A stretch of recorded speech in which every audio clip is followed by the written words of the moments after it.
That's brilliant. Thank you. How you doing? Oh, flying along. You look really well as well. Yeah, This is what happens when you have 10 years off the booze. Are you 10 years now? 10 years. So 10 years sober or 10 years alcohol-free, or does it not matter? Alcohol-free, I prefer. Right, and that's because 10 years sober would lean more towards... Yeah, I think more recovery and whatnot, whereas I was just a middle lane drinker that decided to take a proactive break. Good. I'm so pleased you've gone straight in with the middle lane reference, because you talk about the middle lane all the time. Speak more to that, Yeah, please. so the middle lane for me is sandwiched in between those that would be dependent on alcohol and those that are abstinent. It's everyone in the middle. It's about 70% of the adult population who might drink occasionally, the weekend, the odd binge, pretty much 70%. All right, so it's 70%. So when did you first identify that, and then what did you do with the thought? So it was for me probably 10 years ago, in that classic case of drinking a couple at the week and a couple in the weekend, and then thinking, actually, is this serving me in the way that it used to? Waking up tired, groggy, grumpy. And actually, I thought, I wonder, should I do something a little bit different? But of course, to rip out alcohol is like your identity, isn't it? It's how you celebrate, it's how you commiserate, it's how I did business. I was a broker, and it scared the life out of me. I thought my wife Tara might run off with the postman that likes one or two if I stopped drinking. And my biggest fear, if I stopped drinking, how on earth was I going to dance at weddings? How's that going to happen? How are you going to dance at weddings sober? So it scared the life of me. And I think that's the case for so many people. It just becomes part of our identity, doesn't it? So all the reasons not to, all the what ifs I do, that's what you're encapsulating there. What I found was that none of those things come to bite you, because they don't even, they're almost sort of future excuses not to go through with it, or not to try out, you know, an alcohol-free period of time, because those wolves never actually knock at the door, do they, in the end? No, I think everything that alcohol promised you, alcohol-free gives you 1,000 times more. Yeah. And I do want to thank you. You know, my approach has always been about showing people. You know, as Gandhi said, be the change you want to see in the world. And you've just done that a year off, you know, and you've achieved another level of optimization and performance. And that's what I'm all about. I'm trying to inspire people to do that, because I think so many people are leaving 10, 20, 30, 40% of their best self on the table, and they're unaware of it. Yeah, it's interesting that, isn't it? You know, because the really sort of captivating part of the experiment, if the ongoing experiment, if you like, and life is an experiment anyway, so it's just part of the big experiment, is, you know, how much better are you going to feel? When are you going to feel better? For how long are you going to feel better? What does feeling better feel like? And it's also interesting because none of it is what I thought. Yeah, and that's the big difference, isn't it? For me, I mean, I was freestone heavier back then than I am now. You know, struggling a little bit, life had plateaued, feeling a bit under the weather, a bit grumpy, and then to take that break, which I was really scared of, transformed everything. I lost 3 stone in weight, resting heart rate went from 68 to 42, relationships blossomed. My broking business, which people thought would fail because you can't be a broker and not drink, grew 7 times bigger in half the time. It was just such a transformation. That's why I've really been inspired to just keep sharing this story. So your epiphany, your tipping point, what was that? When was that? I mean, 10 years ago, but specifically. It was a slow tipping point of many never agains, and the classic, you know, is this serving me? And feeling that tiredness and that grogginess. And I just thought, no, I think I've got to try something a bit different. Albeit I was scared, and the results very quickly. But it was hard. I had my rubber arm twisted all the time. The social pressure to drink is still immense. So I slipped up and tripped up, but eventually was inspired to go back and understand how my brain worked. I went back and did degrees and master's degrees in positive psychology and coaching psychology just to try and figure this thing out, and eventually crack the code. So it was quite a slow epiphany on my point. Isn't it funny? Because I think we came at it from a different way. I don't know, and it doesn't really matter. But my sort of initial thoughts are something like, because we became healthier, we were already in the world you might head towards if stopping drinking is the beginning of that path. I think ironically, we sort of got there and sort of had smuggled drinking still under the radar with us. And then we just thought, oh, well, it's like being caught with something. Like, oh, no, it's not ours. And so I think it was easy for us, in as much as we'd done a lot of the groundwork before without realising it. I think that's the case for so many people. I mean, I did that. I looked at meditation and ice baths and nutrition and movement. The last rock that I ever lifted was alcohol. Yeah. Because it's sort of almost something we don't consider. And I think that's where so many people are. They're running around trying to do all these lovely wellness things. And actually, one thing, if they removed it, would be the catalyst that allows all the others to flourish. And that was certainly the case for me. You know, like many things in life, whether it's running a marathon or having children or whatever it is, you know, it's the opposite of Fight Club. The first rule of Fight Club is you you don't talk about Fight Club. The first rule of all those things is you can't really explain what it's like unless you've experienced it. And now that's where we are now, isn't it? So what can we say that is of use to people without preaching? Yeah, I think the key to it is to take a break. Why not take a break? Most people don't have a year-long drinking career. Yeah. They drink for decades, Yeah. or they never stop. Mm-hmm. So rather than just a dry Jan, maybe a 90-day break, just have a look what's underneath and imagine if you're leaving 10% or 20% of your optimal performance, or 30, or like I was, 40%, I think. Yeah. And then compound that over the next 20 years. What does that look like? Fitter, faster, healthier, more time, more energy, better skin. I mean, the results for people are dramatic. So I think, why not just give it a go? I'm just calmer. Yeah. I think the overwhelming emotion for me is I'm just calmer. It's like things aren't all the things that I used to think were happening to me and were me. They're just happening in front of me now. There's a distance between me and what's happening, and almost like you're watching a footy match as opposed to playing in a footy match. And by the way, when I play in a footy match now, I'm pretty much watching it anyway because I'm so useless and old. But it's that difference. It's that space of calm, and it's a much calmer mirror on the world. That's how I feel. I see that all the time, and I experience that as well. And I think we have to remember, even those 1 or 2 drinks in the week, again, talking to the middle lane, the average drinker, disrupts your sleep. And look at what sleep does to your well-being and your health and your mental health. Like, I was suffering from anxiety, full-blown panic attacks. And for me, when I removed alcohol, they went away. Yeah. And have never come back. I mean, that's dramatic. And I think there's probably so many people in that boat. And of course, it's not a cure-all for those things. But lots of people, I think, at the moment are probably suffering a little bit as an average drinker, and they don't realise. Yeah. But if they take a break, they might discover something powerful. Yeah, I mean, I still don't sleep very well. But because I know that I haven't also had a drink as well, I'm not pouring, fuel onto the fire. Because at least in as much as, psychologically, because I just know I haven't had a drink for a year, that just makes me feel great every time I think about it.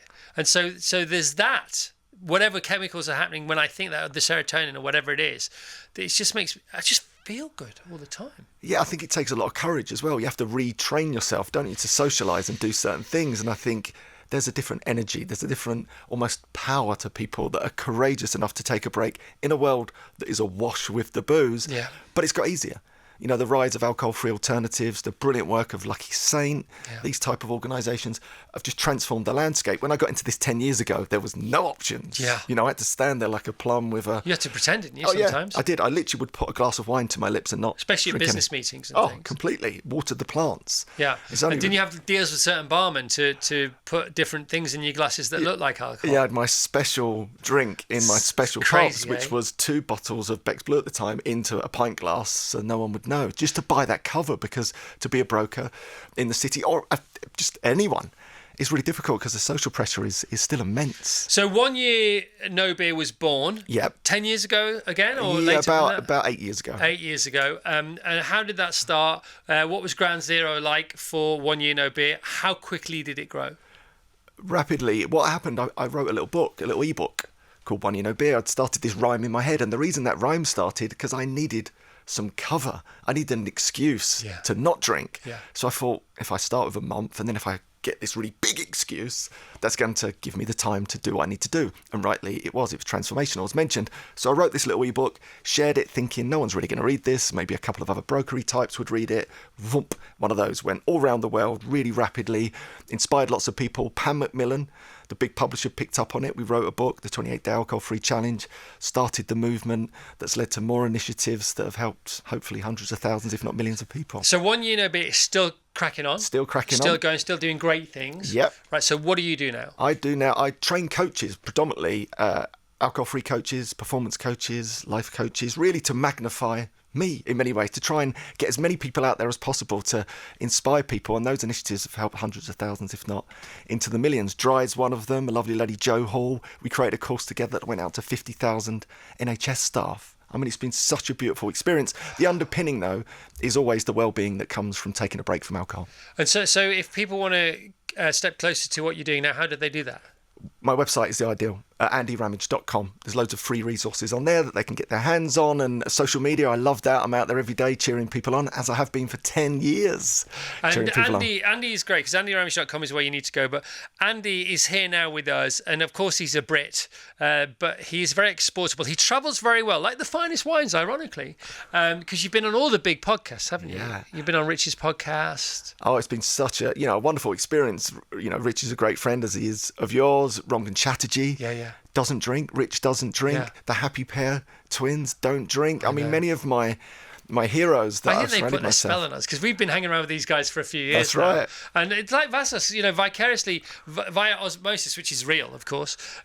He got me running. He was doing his voodoo on me then, and you lot have been doing your voodoo on me for the last few years. Yeah. I don't know where I'm going next. If anybody knows, let us, please WhatsApp us now. +44 333 00 333 Where do we go from here? I think you've reached it. I think you've peaked. You've reached the peak. It's great though, isn't it? Yeah. It's like positive compound interest, because you don't have the same time, you have a better time, and you wake up the next day all good, brand new, ready to go again. Oh, I think to go to some of those big social events, like the wedding, like the big, 40th or 50th or whatever it might be, and wake up the next day. Drive there, drive home, drive other people there, drive other people home. It's a different game. And then you get up the next day and do the things that really spark joy, whether that be a run, a bike, a hike, a connect in a different way. And I think for me, it's just been such a beautiful experience. I've also found that the mundane things, mundane in inverted commas things in life, are now not mundane, because they're only mundane because I felt like I had to do them. I had to get through them to get to the next beer o'clock or wine o'clock or not hangover o'clock. And actually now I've just found everything more enjoyable. Literally cleaning the kitchen, literally hoovering up, literally washing the cars, just loving it all because I can feel it all. Yeah, I mean, this is just so wonderful to hear. This is what I've been saying for the best part of 10 years to so many people. But I think, like everything, you have to be ready to change. Yeah. Don't you? And that's what hopefully we're going to do. We're going to inspire a lot of people. I'm sort of smiling. My wife's sitting in there. And bearing in mind, I've been doing this for 10 years, banging on about the same thing, about the joys, the wins, the benefits. Because this is really funny. Come on, because I know this story. Go on. Yeah. And so Tara then decides to take a break from alcohol. Nothing to do with me, by the way. It's a fitness program that she's taking, and she gets about 45 days in. She's lost weight. She looks amazing. And she pulls me to one side as if she's about to tell me a secret. And she's like, Andy, I'm doing this alcohol-free thing. I'm like, yeah. And she went, well, I've lost some weight. I've got more time. I've got more energy. I'm getting more stuff done. My skin's glowing. I'm like, are you actually having a laugh? I've been banging on about this for 10 years. I've been banging on about this stuff. This is your wife. Yeah. And it's taken a fitness program for you to do this thing. It's so funny, isn't it? Yeah. It's so funny because, like, now, we keep it simple. Life is less chaotic. It's really full. It's fuller than it's ever been. But it's not busy. It's just full. It's vibrant, like a ripe fruit that's been sort of organically grown where it's supposed to, when it's supposed to be grown. We're sort of more in tune with life itself. So I get home yesterday. Tash has made me a smoothie, right? So that's all good. She's left it out of the fridge because she makes it with ice cubes, but then she leaves it out of the fridge because she knows I like it not too cold. So all that thought is in there. The respect for this drink is huge. And then she's made me some muesli. She's toasted it under the grill herself. You know what I mean? That kind of stuff. But there's not enough nuts in. So I get out the chopping board and we have a jar of almonds at home, and I start to chop the almonds up, taking my time. But then the almonds, because of the pressure of the knife, start to ping across the kitchen. I think, what can I do about that? So I bring the plate closer so it stops the pinging. And you're present, chopping up the almonds, ready for your muesli. Just talking about it, it's the best, isn't it? That's what life's about, isn't it? It's the the best. simple things are the It's joyous not a Monday things. lunchtime, man. Exactly. What's better than that? What's better than that? I'll tell you what's better than that is going to Portugal for last week and having my first ever sober week in Portugal. I used to be in love with Portugal, but I had no idea how much more in love I could be with it. Getting up in the mornings, running on the beach, the fresh air, the fauna. It's also amazing. Right, I was considering in the future turning Carfest alcohol-free, but then I heard you on Rich Roll's podcast, and I don't need to because you're already doing a dry festival. We are. It's not going to be quite the same size, let's say that much. Not yet. Not yet, maybe, but the Dry Fest, June 22nd. It's a dry festival, as it sounds, with all the wonderful things that come with a festival, from yoga to mindfulness to great speakers to wonderful music, and just a joyous opportunity to connect in a completely different way. So be really family friendly, and a wonderful space just to come and celebrate, without some of the pressures that maybe come with a traditional So festival. will we get zero beer there? Can we have zero beer? Absolutely, yes. Who are the really fantastic zero beer brews? Because I know there's one guy in America who attended a talk by our mutual friend Rich Roll, and he attended a talk by him, and this is a few years ago, and because of that he tried going alcohol free, and then he still fancied a beer, but there wasn't a zero beer that he liked, so he created his own company off the back of that. It was me search as opposed to research, or he search, or we search, and now his company's worth over $1 billion. Yeah, Bill Schufelt doesn't drink. Do you know on this him? adventure. I know Bill really well. It's incredible. What's his company called? Athletic Brewing. Athletic Brewing, yeah. Who doesn't want an athletic beer? I mean, come on. It's incredible. And then you've got Lucky Saint, which have done an incredible job in the UK. Yep. They've got it into every single bar and restaurant. They've done such a wonderful job. Do you like a zero beer? I love it. I drink one every single night. Do you actually? Every single night. Unlimited is another beautiful one. I think they're sponsoring Dry Fest, so I must mention them. But one every night. I don't have two. I just have one. But then I looked at that and thought, well, that's 30 a month. So I'm still consuming quite a lot of non-alcoholic beverages. So it's still good for business, is what I'm saying. And it's funny because when I first started, I went into the zero, and it's got so much better, hasn't it? The zero beer has got so much better. It's even better if it's cold, I think, with a little sort of kiss of lime or lemon in it. For me, it's really quenches the thirst. But because of my habit energy, I started off having 4 or 5 or 6 on a Friday or Saturday. Now I just have the one, because one bizarrely is enough of it. So you can have more and it affects you less, but you want less anyway. Yeah, you just it's really weird. Enjoy it for what it is, as opposed I might have 2. Yeah, go crazy. Yeah. Go crazy and have 2. But it's funny, isn't it? Because all the same biochemistry kicks in, because it's about the triggering of the chemicals within you without the toxicity of the ethanol. Exactly, and you're not chasing that dragon, as it were. You're just enjoying the moment, the dragon, and that celebration of just I'm relaxing with a lovely tasting drink. When is Dry Fest exactly? June 22nd. June 22nd. All right. So is it one day or a couple of days? It's a one day on the Saturday. It's got to grow, man. We've got to help it with this. Yeah, we've got to grow it. I think it'll be a wonderful experience. I'll do anything you want. Anything you want. Brilliant, Chris. Thank you. So Mark Wogan's been on. Mark's been in recovery for 31 years, right? He says, I know that Andy always states the difference between alcohol-free and sober, but as a man of 31 years sober, you both sound sober. Ah, fantastic. It's just beautiful, isn't it? Yeah. Right, come on, what else? Just talk some more, because you're brilliant. Well, I love talking about the joys, the wins, the benefits of being alcohol-free, and I think that's the bit that people miss out on. The better sleep, more time, more energy, better mental health, better clarity, maybe better in every domain, maybe better as a parent, better in your career. And I love the fact that so many people are coming to this realisation now. Whereas 10 years ago, no one really got it. The thinking around alcohol was very black and white. Whereas now, this growing movement, the alcohol-free movement, the sober movement, which is so incredible, fueled by alcohol-free drinks, and people in their droves are coming to the same conclusion that we've come to through the lived experience. You've got to have the lived experience of it, more peace that you spoke about, more calmness. I mean, maybe you could list some of the benefits that you've experienced over the last year. Yeah, 100%. The lack of anxiety is massive. Yeah. The fear. We all wake up with the fear. We laugh about it. Oh my God, I've got the fear this morning, or whatever, because I don't know what I did last night, or I didn't know what I did last night, but I still got the fear, I got the anxiety anyway. That just disappears. Yeah. Not overnight. Again, part of the adventure that I have found, and it's ongoing, is this gradual way, because you have to earn your stripes, don't you? And it's compound interest, but it sort of demands daily deposits. And as you do that every day, you might put, say, for every 10% of effort you put in, you get 0.1% back, but the 0.1% seems to compound and then overtake the 10%, if you know what I mean by that.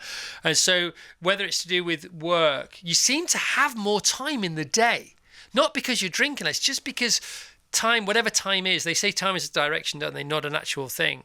You seem to live life deeper, more vertical than horizontal. And then you can choose how finely you slice it, as opposed to being handed your slices and having to take what you're given. So true. Seneca, the great philosopher, says it's not that we don't have enough time, we just waste so much of it. Yeah. I think alcohol, personally for me, was a massive time waster. Yeah. Not only sometimes in the act of drinking, but the day after that and the day after that. And then it removes that clarity that you spoke about that seems to give you more time. That is a gift. We all want more time, don't we? Yeah. Right there. And I always, I used to consume things, as well as alcohol, a lot, material stuff, because you sort of know deep down, actually you don't sort of know, deep down that you're not living life particularly as beneficial as you might towards yourself, and therefore towards everybody else, and therefore towards the world. So you mitigate that by buying stuff that you'll never use with intention. So it's the unintended consequences of good intentions in the first place. Then when you become alcohol free, you realize you don't need all that stuff anyway, and so you go out and do things that don't cost anything. There you go. A lot of what you do and enjoy doesn't cost anything. Yeah, a sunrise. I mean, how beautiful is that? Getting up early morning and up and on it and out. And I think there is this mythology around not drinking that it's boring. Oh, don't be so boring. That's the sort of knee-jerk reaction. But actually, I'm having more fun than I've ever had in my life. It sounds like you're having more fun than you've ever had in your life. It's better fun. Yeah, better fun. Different, but better fun. Yeah, we talked about this on holiday as well. We talked about the fact that you're a 10. We often say in our family, are we a 10? This is as good as it gets. Yeah. And we could be in the van going to the airport. We go coming from holiday. We can be at the curry house picking up the takeaway on a Friday or Saturday night. Are we a 10? And I find now that I'm a 10 a lot more of the. I'm mostly a 10. Yeah. I'm nearly always a 10. It's ridiculous. And then I look back on other times, that we've had, and it's been well documented. I left nothing on the pitch. Yeah. And I'm thinking about, we had some good times. We had some great times. We had some 10s, but not as many 10s as I thought, actually. There were a lot of 7s and 8s in there. They were great, by the way, and better than a lot of other people ever get the opportunity to feel. But now it's different. It's different. I totally agree. I think that's it. There's less, the highs are just more consistent. Yeah. Whereas before it was a bit of a yo-yo effect. But the highs weren't 10s, we just thought they were. Yeah. They were usually about a 7, weren't they, or an 8. Yeah. Maybe because the lows felt so bad, the highs didn't have to genuinely be so high to feel as high as they might. Yeah, and I had a lovely lived experience of this. I was with my friends. We went to Ireland, a little island off Ireland called the Aran Islands. And we've been trying to do activities to keep us away from the pub. They were doing their best, the lads. Lashing rain, 10 a.m, only place open was the pub. We go to the pub, they start drinking. And then I had that sliding doors moment of, right, I could stay here. Obviously, I'm not drinking. The sun comes out. I go and do the thing we were supposed to do. I end up at this lovely place, 6 miles away. And I had this most beautiful experience. It was like a sort of almost a spiritual experience. I can't quite explain it. And I walked back. It took me all day to get there. I walked back and the lads were still there, still in the pub, still in the same place. Yeah. And I thought, I've missed that. It's not that fear of missing out. It's the joy of missing out in many ways. The JOMO. JOMO, man. So if people want to get in contact with you to maybe become a coach or to just be in your orbit for a while, how do they do that? Website andyramage.com or at @AndyRamageOfficial on Instagram. I'm always And what's the Dry app? Oh, the Dry app, of course. So you can download the Dry app. It's DRYY. So there's two Y's. DRYY. Wherever you get your apps from, you can download it. And what's that? That's the most incredible alcohol-free online and offline community. We're live in there every day. Someone's live in there every day. Yeah, you do a lot of this, don't you? Yeah, I do loads of lives. I absolutely love it. What are you doing live every day? So on a Tuesday at 7:30 a.m, I'll go live in there, and we're just aspirational, inspirational talks about getting people excited about. So did you do one this morning?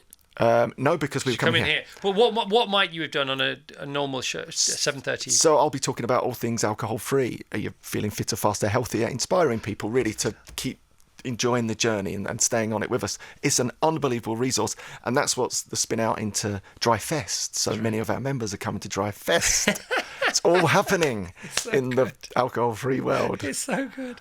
And we did Rumfest a couple of years ago. Suddenly it didn't work because we got the model wrong. But it was a festival where you come back from a festival feeling better than when you went. Is Dry Fest a bit like that? Well, let's hope so. Well, see, Carfest is getting like that because we have so much well-being at Car. You got to come to Carfest. Yeah, 100%. I'd love to come. We'll do a festival swap. Brilliant. There we go.